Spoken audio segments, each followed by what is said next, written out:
बारात आई, पंडाल के दरवाजे से अंदर दाखिल होने लगी तो दुल्हन के बाप ने रोक दिया कि वापस चले जाओ, हमें शादी नहीं करनी। अस्सलाम वालेकुम, कैसे हैं आप लोग? मैं हूं आपके साथ अदनान और आज जो कहानी आपको सुनाने जा रहा हूं ये हमारे माशरे की कहानी है। हमारे नौजवान जो हैं वो बिगड़ चुके हैं। वीडियो को पूरा देखना है और अपनी राय देनी है कि इस बाप ने ठीक किया या गलत किया। एक फैमिली, एक लड़का जो कि सऊदी अरब गया था, 5 साल वहां पर उसने काम किया। 5 साल के बाद जब वापस लौट रहा था तो घर वालों ने उसके लिए एक रिश्ता देखा हुआ था, मंगनी भी वहीं पे था कर दी और दिन भी रख दिए। अब शादी निकाह से 5 दिन पहले वो वापस पहुंचता है, घर पहुंचता है। मोहल्ले के दोस्त, पैसा अच्छा कमाया था वहां पर, लेकिन उसके दोस्त जो थे वो भी काफी अमीर थे। अब मेहंदी वाली रात दोस्तों ने घर से अलग एक और घर था जो खाली था, वहां पर एक अलग नाइट पार्टी रखी हुई थी, मुजरा पार्टी। हमारे पाकिस्तान में एक ट्रेंड चल गया है कि ये जो है ना हमारे यूट्यूबर आजकल के ये लौंडे से, इन्होंने इस चीज को बड़ा प्रमोट किया। एक शादी 10-10 दिन चलती है और इस दौरान बहुत से दोस्त ऐसे भी होते हैं जिन्होंने अब नया ट्रेंड बना लिया, शराब पीनी, गोलियां चलानी, लड़कियां नचानी। अब इस शादी में भी ये सारा काम था। रात को शादी का फंक्शन चल रहा है और लड़कियां नाच रही हैं। कोई पैसे ज्यादा फेंक रहा है तो नाचने वाली भाग भाग के उसकी तरफ जा रही है, उसको जप्पियां डाल रही है, पता नहीं क्या क्या प्लान करती हैं ये। और दूसरी तरफ दूल्हा जो है वो स्टेज पे बैठा हुआ है। रात के 2 बजे फंक्शन खत्म हुआ, ये लोग सो गए हैं, सुबह उठे हैं, उठकर 10 बजे के करीब तैयार होके तो शादी हाल की तरफ चल पड़े हैं। अब शादी हाल, आगे वाला बंदा जो था ना वो जिम्मेदार था, उसने शादी हाल नहीं बनाया था, उसने गांव के अंदर टेंट लगाए थे। अब मैं आज ये कहना चाहता हूं कि हम लोगों ने शादियों को इतना मॉडर्न कर दिया है कि हमारे वो जो इंजॉयमेंट थी, जो शादी पे जो मजा आता था, वो सब खत्म हो चुका है। अब उस पंडाल जो गांव के अंदर बनाया था, क्योंकि वो एक समझदार आदमी था, वो चाहता था कि लोगों को पता चले कि मेरी बेटी की शादी है, मेरे घर मेहमान आ रहे हैं, मैं मेहमानों की खातिर तवाज़ु करूं।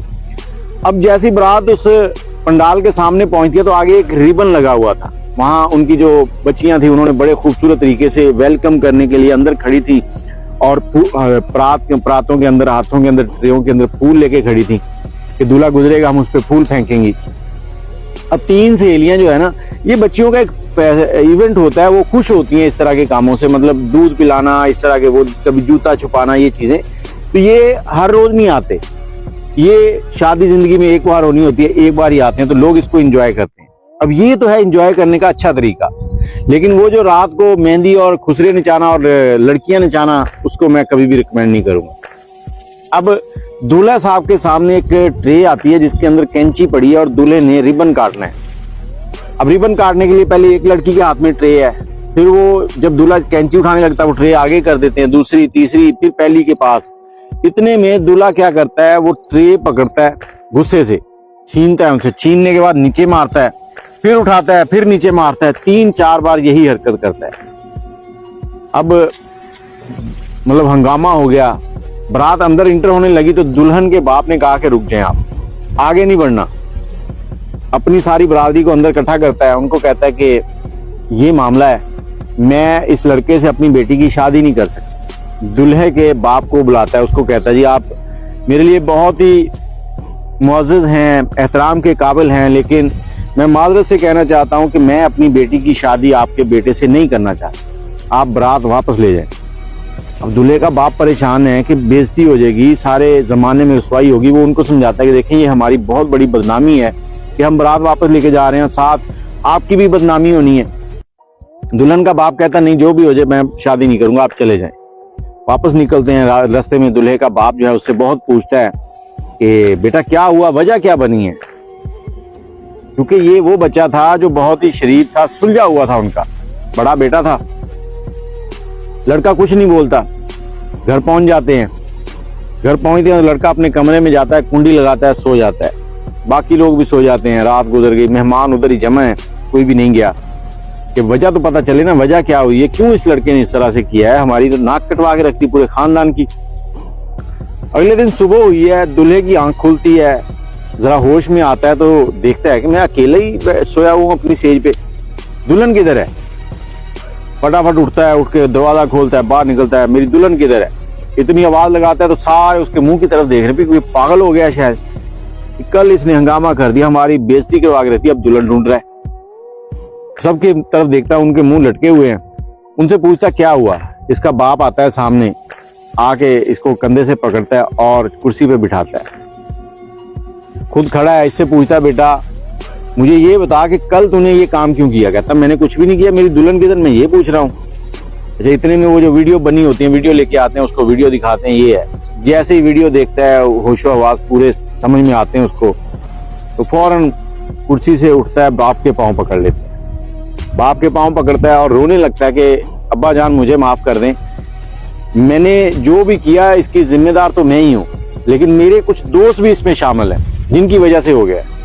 क्या हुआ, वो मेहंदी वाली रात जब हम 2 बजे वो प्रोग्राम खत्म हुआ, इन लोगों ने तो पहले ही शराब पी रखी थी, मुझे इन्होंने आखिर में पिला दी।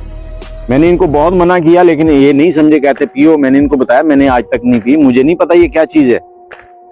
और जब सुबह हम लोग जा रहे थे बारात लेके, इन्होंने रास्ते में फिर मुझे पिला दी।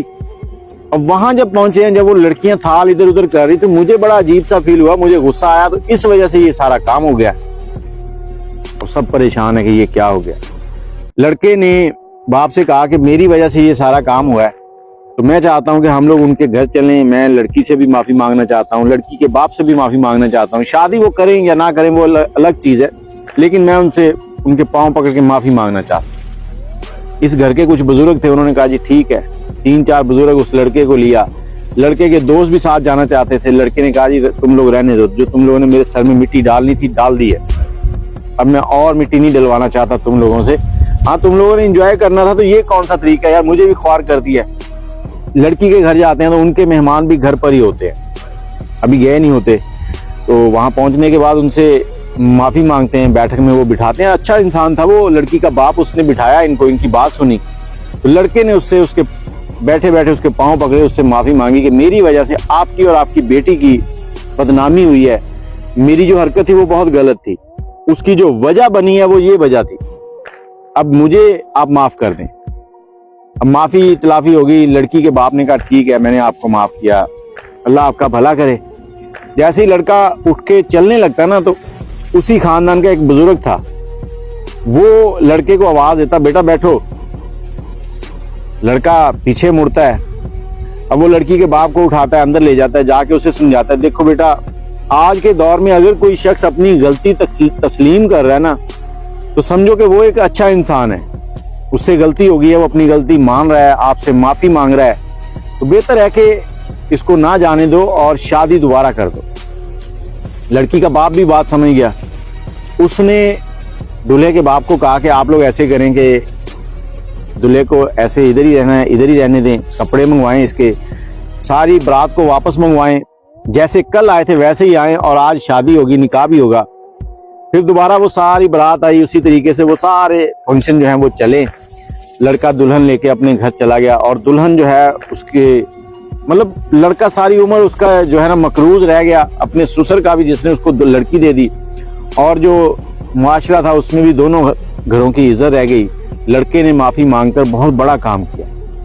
लेकिन आज जो बात मैं करना चाहता हूं वो ये है कि हम लोग क्या करते हैं, हम लोग शादी एक नेक अमल है, एक अच्छा काम है, और इसको तकमील तक पहुंचाने के लिए हम लोग क्या कुछ करते हैं। शराब जिसका पीना हमारे मज़हब में बिल्कुल हराम है, किसी सूरत वो जायज़ नहीं है, किसी सूरत। और हम लोग उसको शादी जैसे नेक फंक्शन के ऊपर पी रहे होते हैं। सुबह 2 नफल अदा करके बारात पे जा रहे होते हैं, फिर वहां से इसी तरह के काम करने के बाद लड़की को एक कुरान के साए में हम दुल्हन बना के लेके आते हैं, और जब जिंदगी शुरू होती है तो फिर लड़ाइयाँ होती हैं।